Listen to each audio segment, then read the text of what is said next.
My sister didn't shout. She looked straight at me, calm and confident, and said, "You're too toxic. Get out." The room went quiet. My mom avoided my eyes. My stepdad didn't say a word. So I stood up, picked up my bag, and left without arguing. I didn't defend myself. I didn't beg. I just walked away. 7 days later, my phone started ringing nonstop. Her voice was panicked, almost breathless. Why did I get an eviction notice? That was when she finally realized something she never expected. Toxic people don't let sisters live rent-free forever. Before I explain how it got there, tap like and comment where you're listening from, especially if setting boundaries ever made you the villain. My name is Elizabeth. I'm 35 and I work as a dentist. Most days, my life looks calm from the outside. Clean white coats, quiet exam rooms, the low hum of equipment in the background. People usually tell me I seem put together. What they don't see is how much of that calm was built by learning how to swallow discomfort without making a sound. My family wasn't always like this. When my biological father passed away, everything shifted quietly like furniture moved in the dark. My mom remarried a few years later. That's how my stepfather came into our lives along with his daughter, my stepsister. On paper, we became a blended family. In real life, it felt more like a balancing act that never quite settled. Growing up, I learned early that I was the capable one, the responsible one, the one who didn't need much. If something needed to be handled, it usually landed on me. Not because anyone said it out loud, but because I didn't complain when it did. I went to school, built a career, paid my own bills. Independence became my default setting. The person who made me feel seen was my grandmother. She had this small apartment in the city, nothing fancy, but warm in a way that mattered. The smell of old books. Soft curtains that let the afternoon light in just right. She used to say that a place should feel like it's waiting for you. When she passed that apartment, came to me. Not as a prize, but as a responsibility. Something she trusted me with. At the time, my stepsister was struggling. New relationship, unstable finances, lots of big dreams, and very little planning. My mom framed it gently. Just temporary. Just until they figured things out. The apartment was empty anyway. Family helps family, right? So I said yes. At first it felt reasonable. I didn't need the extra income immediately. I was managing my own mortgage, keeping track of my payments, juggling everyday expenses. Letting her live there rent-free seemed like the kind thing to do. I told myself it was short-term, a year maybe less. But months passed, then more months. Conversations about timelines turned vague. Requests stopped sounding like requests. Utilities were covered, but everything else, repairs, upkeep, little unexpected costs, somehow found their way back to me. And every time I felt a flicker of doubt, I pushed it down. I didn't want to be the difficult one, the selfish one. Looking back, that was the pattern. I gave quietly. They took comfortably, and the more normal it became for them, the less normal it felt for me. I just didn't realize yet how expensive that silence was going to be. Things didn't explode all at once. They never do. They stretch, they creep, they disguise themselves as normal conversations until one day you realize you're already standing in the middle of something ugly. It started with comments, little ones. My stepsister would text things like, "We might need help with a few things this month," without ever saying what those things were. When I asked, she'd reply hours later with a list that sounded more like expectations than requests. Repairs, furniture, a small upgrade she felt the apartment deserved. I noticed she never used words like if or maybe anymore. Then the wedding talk began. At first it was just excitement, venues she liked, colors she was considering. I listened, nodded, offered neutral responses while I flossed between patients at work or sat in traffic after long days. Then the numbers started floating into the conversation, rounded, casual, like they were weather updates, not financial realities. And every time I hesitated, my mom would smooth it over. "She's just stressed," she'd say. "You know how weddings are." I told myself I was imagining the pressure, that no one was actually expecting me to carry this. Until the dinner. My mom invited me over, said it would be nice to all sit together. No agenda, just family. When I walked in, there were extra place settings on the table, people I didn't know. My stepsister's future in-laws. I should have turned around right then. Instead, I smiled and took off my coat. Dinner felt staged. Compliments aimed in my direction. Questions about my work, about how well I was doing. The kind of attention that makes your shoulders tighten because you can feel the ask coming before it arrives. And then it did. My stepsister cleared her throat and launched into the plan. Not just the wedding, but the vision. What it should look like. What it should feel like. What it deserved to be. She talked numbers without blinking. When she finally turned to me, her smile didn't reach her eyes. I said I wanted to help. I said I just couldn't be responsible for everything, that I had limits. That's when the air shifted. She laughed. Not a joke laugh, a dismissive one. Someone across the table made a comment about how easy it must be for me. My stepfather chimed in, reminding me how much family had supported me over the years. My mom stayed quiet. That silence felt louder than anything else. I tried to explain, calmly, carefully. That's when my stepsister leaned back, crossed her arms, and said it. "You're being toxic." The word landed hard, like it had been waiting for the right moment, like it was meant to shut me down, not start a conversation. And when I looked around the table, no one corrected her. No one defended me. In that moment, I understood something with perfect clarity. This wasn't about money. It was about control. And I was done pretending not to see it. I didn't sleep that night. Not because I was angry, but because everything finally made sense, and my brain wouldn't stop replaying it. The smiles, the way the conversation had been steered, the silence that followed when I was labeled the problem.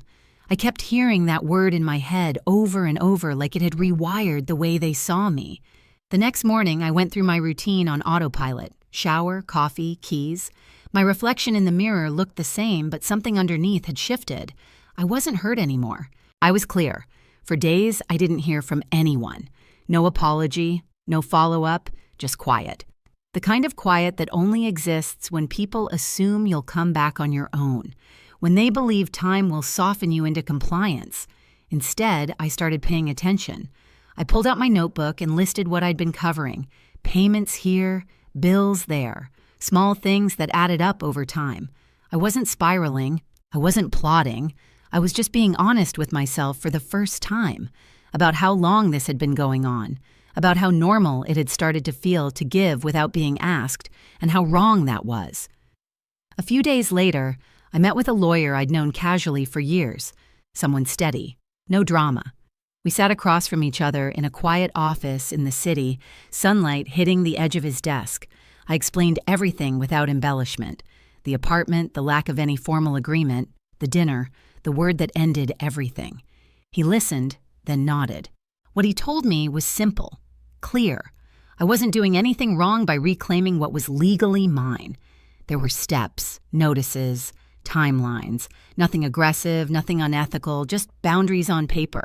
That word again, boundaries. I went home and sat in my car for a long time before getting out. The steering wheel was cold under my hands. I thought about my grandmother, about how she'd trusted me with that apartment, about how she always said kindness shouldn't cost you your dignity. That night, I didn't call anyone. I didn't send messages. I didn't announce anything. I followed the process exactly as I was advised. Calmly, quietly. A notice was prepared. Professional. Neutral. No emotion attached. When I dropped it off at the post office in my neighborhood, it felt strangely ordinary, like mailing a utility payment, like closing a chapter that had been overdue for an ending. I didn't feel victorious. I felt steady. And somewhere in the back of my mind, I knew the silence was about to break. The first call came 3 days later. I was at home, shoes kicked off near the door, reheating leftovers while the city hummed outside my window. My phone buzzed on the counter. Her name lit up the screen. I didn't answer. It buzzed again and again. By the time I picked it up, there were missed calls stacked on top of each other like she'd been dialing without stopping, afraid that if she paused for even a second, the ground under her feet would give out completely. When I finally answered, she didn't say hello. Why did I get an eviction notice? Her voice wasn't sharp anymore. No confidence, no attitude. Just panic, thin and exposed. I could hear someone else in the background talking fast, asking questions. Probably my mom. Maybe my stepfather. Suddenly, I wasn't invisible anymore. I leaned against the kitchen counter and let the silence stretch. "You can't be serious," she went on, her words tumbling over each other. "This has to be some kind of mistake. Mom said you'd calm down. She said you were just emotional." Emotional. That word again. Another attempt to shrink me. "There's no mistake," I said evenly. My voice sounded steady even to me. "You were told the arrangement was temporary. It ended." Her breathing changed. "Faster now. You didn't even warn us," she snapped. "You just did this behind our backs." I almost laughed. Almost. I thought about the dinner table, the way they'd looked at me while waiting for an answer, the way no one had warned me before deciding what I was supposed to give. "I didn't do it behind your back," I said. "I did it without an argument." That seemed to hit harder than yelling would have. The calls didn't stop after that. Messages came in waves. Confusion turned into anger, anger into bargaining. She offered timelines, promises, excuses. At one point, my mom got on the line, her voice tight with forced calm. "This is getting out of hand," she said. "We're family. We can talk this through." I asked her one question. Was I family at that dinner? She didn't answer. That silence told me everything. 2 days later, they showed up at my place. I looked through the peephole before opening the door. My stepsister stood closest, arms crossed, jaw tight. My mom hovered behind her eyes, already glossy. My stepfather stared past them both like he didn't want to be there but didn't know how to step away. I didn't invite them in. My stepsister spoke first. "You embarrassed us," she said. "Do you have any idea how this looks?" I studied her face, the familiar one I'd made excuses for years ago. And suddenly I saw it clearly. This wasn't fear of losing a home. This was fear of losing access. "You told me to get out," I said quietly. "So I did." "That's not what I meant," she snapped. I was upset. "You were comfortable," I replied. "There's a difference." My mom stepped forward. "Honey, she didn't mean it like that. You know how she is. We all say things we regret." I nodded. "And we all live with the consequences of what we say." My stepfather cleared his throat. "Let's be practical," he said. "You don't need the apartment. You're doing fine. Why make this harder than it has to be?" That sentence landed heavier than all the others, because it finally said the quiet part out loud. I looked at him and felt something in me settle completely. "This isn't about need," I said. "It's about ownership and respect." My stepsister scoffed. "So what, you're punishing us now?" I shook my head. "No, I'm opting out." She stared at me like she was trying to recalibrate the situation, to find the right lever. Then her voice dropped sharp again. "You're being toxic." There it was, the word she'd been holding on to like a weapon. I didn't flinch. "Toxic people," I said slowly. "Don't allow sisters to live rent-free in their apartments." The words didn't come out angry. They came out final. For a moment, no one spoke. My mom's mouth opened, then closed. My stepfather looked down at his shoes. My stepsister's face flushed, then drained, as if she'd finally realized something fundamental had shifted. "You can't just throw us out," she said weakly. "Where are we supposed to go?" I met her eyes. "That's a question you should have asked before you decided I didn't deserve basic respect." Her confidence crumbled after that. She tried apologizing, then blaming, then apologizing again. Each version sounded rehearsed, like she was flipping through scripts, hoping one of them would still work on me. None of them did. "I'll give you the time outlined in the notice," I said. Nothing more. Nothing less. My mom reached for my arm. I stepped back. "This isn't cruelty," I added. "This is a boundary." They left shortly after that. Not dramatically, just quietly. The kind of quiet that follows when people realize they've pushed too far and there's no way to undo it. The remaining weeks passed with surprising calm. No more calls, no more messages, just space. On the final day, I didn't go inside the apartment. I stayed across the street, sitting in my car, watching them load boxes. My stepsister avoided looking in my direction. My mom moved slowly, like the weight of it all had finally caught up to her. When they were done, my stepsister walked over and placed the keys on the hood of my car. Her hand lingered for a second, like she wanted to say something else. She didn't. They drove away without looking back. I didn't feel triumphant. I felt free. The apartment was quiet after they left. Not empty quiet. The kind of quiet that settles instead of echoing. I walked through the room slowly, noticing things I hadn't before. Scuffed walls, a loose cabinet hinge, Ordinary wear that told a story without emotion attached to it. I took care of what needed fixing. Small repairs, fresh paint, nothing dramatic. Within a few weeks, the place had new tenants. Reliable, respectful. The payments came in on time, predictable, uncomplicated. For the first time, the apartment felt like what my grandmother intended it to be, stable, not strained. My family didn't reach out again. Not with apologies, not with demands. The silence felt different now, lighter, like I'd set something down that I'd been carrying for years without realizing how heavy it was. I focused on my own life. Work felt easier. Evenings felt longer. I started saying no without rehearsing explanations in my head. That alone changed everything. I didn't lose my family that day. I lost the illusion that love requires self-erasure, and that loss gave me something I hadn't had before: peace. For a long time, I carried the word toxic like a scar. Every time I replayed that dinner in my head, I wondered if I'd been too cold, too firm, too unwilling to sacrifice one more piece of myself. Families have a way of teaching you that love is measured by how much you're willing to lose. But here's what I finally learned. The moment you stop being useful, people who live on entitlement will call you names that sound like moral judgments. Toxic, selfish, heartless. Those words aren't diagnoses. They're protests. They're what happens when access is revoked and boundaries replace convenience. I didn't destroy my family. I stepped out of a role that was slowly destroying me.